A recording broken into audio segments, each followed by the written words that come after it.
So we have a brand new Punisher spin-off coming from the director of Hannibal, and also worked on a British medical drama called Casualty, which is very, very interesting. But I did enjoy Hannibal from what I watched of it, so I have a lot of faith in him. So let's have a look at some of the comics that they could adapt and use as bases for the Punisher standalone series. So let's jump in. The first comic here is Welcome Back, Frank, which is the return to form for the Punisher, because during the late 90s he took somewhat of a fall from grace and it wasn't really what the Punisher was about.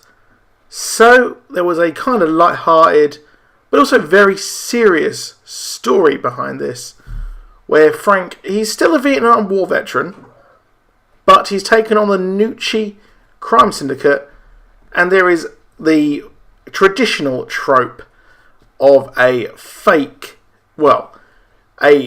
very real police officer tasked with trying to capture him. However, the police are actually grateful for his help. So a detective soap is someone who has joined forces to kind of help him in the background. So that's pretty much a very good role which they could have done in the spin-off, because obviously he's still on the wrong side of the law and the police need to seem to be doing something about it. So this would be a very good move for them, I think.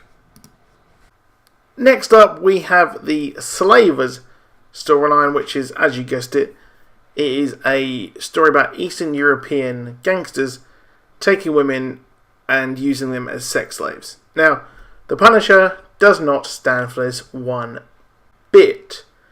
The Punisher takes on some dealers, but then a woman begs him for help. So he naturally follows this down the investigative storyline and helps destroy the forced prostitution ring, which was a very, very interesting story, a very gritty story, and is one which will be a good story arc, I think, for throughout the season. Lastly, we have Punisher War Journal Civil War.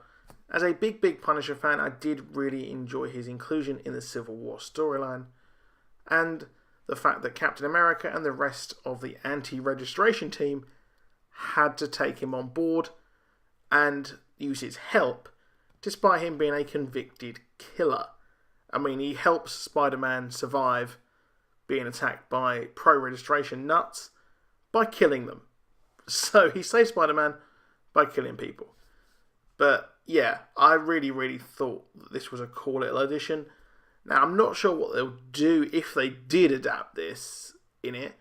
It would possibly just take elements of the fallout of Civil War, I think, and possibly really have him take on people who are less from the street and more of the evil supervillain variety, I think.